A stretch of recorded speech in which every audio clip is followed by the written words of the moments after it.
अस्सलाम वालेकुम स्टूडेंट, कैसे हैं आप सब? ठीक है, उम्मीद करता हूँ ठीक होंगे। तो फर्स्ट ईयर जैसा कि आप जानते हैं, as you all know very well, we have started with chapter number 8। हमने चैप्टर 8 को स्टार्ट किया, ठीक है ना। तो प्रीवियसली हमने टॉपिक का इंट्रोडक्शन पढ़ा था, ठीक है ना। हाँ जी। और आज की इस लेक्चर में हम पढ़ेंगे स्पीड ऑफ साउंड के बारे में, जो कि ये इंपॉर्टेंट लॉन्ग क्वेश्चन है according to examination point of view. तो अगर आपको कोई प्रीवियस टॉपिक मिस हो गया चैप्टर 1 till 7 8 तक, ठीक है, तो घबराने की जरूरत नहीं है। आप मेरी 11th क्लास बेसिक्स प्लेलिस्ट है, डिस्क्रिप्शन में लिंक मौजूद है, डीएम में भी आप मेरे से उसको कोई भी किसी भी टॉपिक का लिंक शेयर करवा सकते हैं, और आपको इस वक्त स्क्रीन पे भी शो हो रहा है, ठीक है। हाँ, 11th क्लास फिजिक्स प्लेलिस्ट। तो बेटा इसी तरह हम आज के टॉपिक में पढ़ेंगे स्पीड ऑफ साउंड के बारे में। तो टॉपिक को स्टार्ट करते हैं। उससे पहले आपको बता दूं, अगर अभी तक आपने चैनल को सब्सक्राइब नहीं किया तो जल्दी से सब्सक्राइब कर दे और बेल आइकन को प्रेस कर दे, ताकि आने वाले लेटेस्ट लेक्चर आपका टाइमली पहुंच सके और आप उनकी तैयारी कर सके, ठीक है बच्चों जी।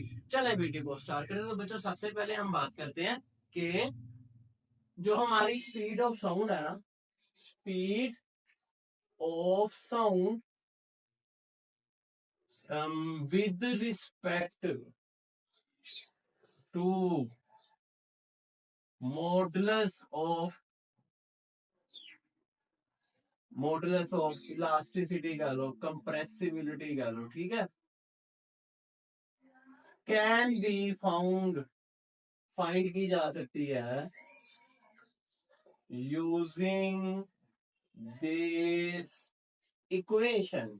इस एक इक्वेशन की मदद से हम speed of sound find out कर सकते हैं, ठीक है बच्चों। हाँ जी। तो वो इक्वेशन है हमारी v इज इक्वल टू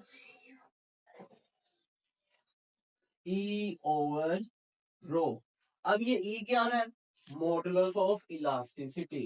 ये जो मॉडुलस ऑफ इलास्टिसिटी है हमारा, ये है ई, ठीक है। और ये क्या है? डेंसिटी किसकी? उस मीडियम में जिसमें वो पास करेगा, ठीक है। तो आप कह सकते हैं कि स्पीड डिपेंड्स ऑन, किस पे डिपेंड करती है जी? कंप्रेसिबिलिटी पे, कि वो कितना कंप्रेस हो रहा है या नहीं हो रहा, ठीक है। और इसी तरह डिपेंड करती है G and density of the medium, उस मीडियम की डेंसिटी पे, जिस मीडियम में वो पास कर रही है, ठीक है साउंड। तो बेटे इसी तरह बात करते हैं। सबसे पहले हमारे पास आता है जी न्यूटन। आपको पता है साइंटिस्ट का नाम आपने सुना हुआ है, न्यूटन।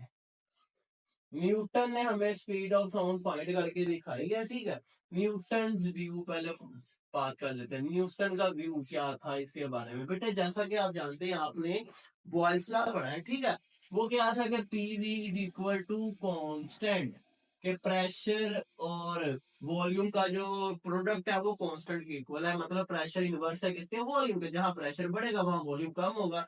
तो कहता है कि जब एक साउंड किसी मीडियम में पास हो रहा है, ठीक है, तो इसको हम लिख लेते हैं व्हेन साउंड इज पासिंग, गुजर रहा है जी, थ्रू अ मीडियम, किसी एक मीडियम से, ठीक है। साउंड किसी मीडियम से गुजर रहा है, हैविंग डिफरेंट कंप्रेसिबिलिटी, ठीक है, ये कह देते हैं, जिसमें प्रेशर वॉल्यूम दोनों आ जाएंगे। Having different compressibility at same temperature, ठीक है। हाँ, तो अब इसमें क्या आएंगे? चेंजेस आएंगे। तो बेटा याद रखिए, ये पीवी तो ऐसे ही रहा। तो अगर आपका प्रेशर इंक्रीज करेगा तो आपका वॉल्यूम क्या करेगा जी? डिक्रीज करेगा। इस बात को अपने दिमाग में रखना, ठीक है। तो आइए जरा इसको सोल्व करते हैं। तो हमें पता है ये पीवी ऐसे ही रहेगा। पहले इस पी को दोनों से मल्टीप्लाई करो, P V minus P delta we, और ये डेल्टा पी से मल्टीप्लाई होगा वी डेल्टा पी, और इसी तरह डेल्टा बी से मल्टीप्लाई होगी। हमारे पास कुछ इस तरह से आंसर आएगा। हम कह सकते हैं कि माइनस का delta we minus delta P और डेल्टा वी, ठीक है बच्चों। हाँ जी।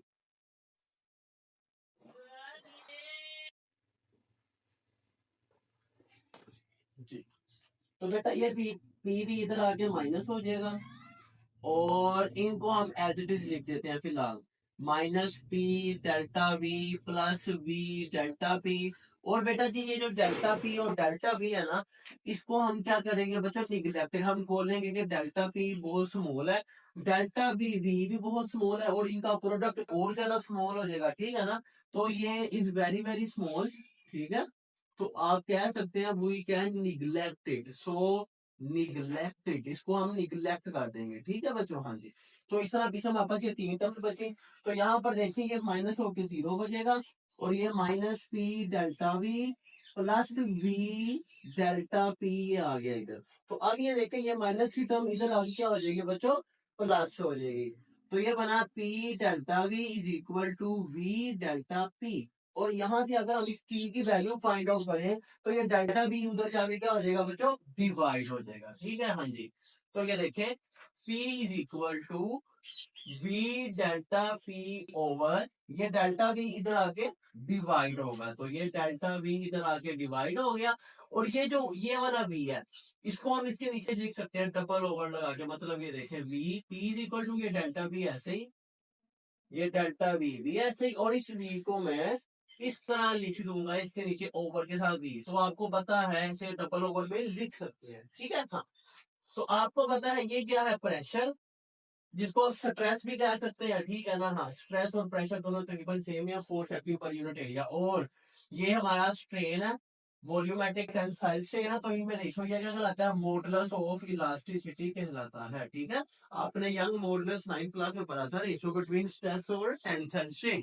तो ये वो हमारा बन गया, P इज इक्वल टू ई आ गया। तो ये जो हमारा फार्मूला था जो हमने शुरू में पढ़ा, ई ओवर रो, तो इस ई की जगह पर ये अब मैं पी लिखूंगा, ठीक है। तो ये बी हमारा इक्वेशन को नाम दे देते हैं इक्वेशन 1। तो हम कह सकते हैं कि इक्वेशन 1 विल बिकम, इक्वेशन 1 हमारी कुछ इस तरह से बन गई, v is equal to P over density. तो हम कह सकते हैं at standard temperature and pressure, ठीक है। तो जिसपे ये हमारी स्पीड ऑफ साउंड आ जाती है बच्चों 280 ms माइनस 1, ठीक है। जबकि इसकी जो एक्सपेरिमेंटल वैल्यू है ना वो हमारी है जी 332 ms माइनस 1। तो ये इसे बहुत कम है। तो ये था न्यूटन का व्यू। इसके बाद आता है लैपलास का इक्वेशन, ठीक है। उसने भी इधर स्पीड ऑफ साउंड फाइंड किया, उसका तरीका क्या वो भी देखेंगे नेक्स्ट वीडियो में इंशाल्लाह, ठीक है। अगर आपका कोई क्वेश्चन हो आप मुझे कमेंट सेक्शन में पूछ सकते हैं, ठीक है। हाँ जी, और अगर अभी आपने चैनल को सब्सक्राइब नहीं किया तो जल्दी से सब्सक्राइब कर दे और बेल आइकन को प्रेस कर दे, ताकि आने वाले लेटेस्ट लेक्चर आप तक टाइमली पहुंच सके और आप उनकी तैयारी कर सके, ठीक है बच्चों। हाँ जी, चले मिलते हैं आपसे नेक्स्ट वीडियो में, सी यू देन, अल्लाह हाफिज।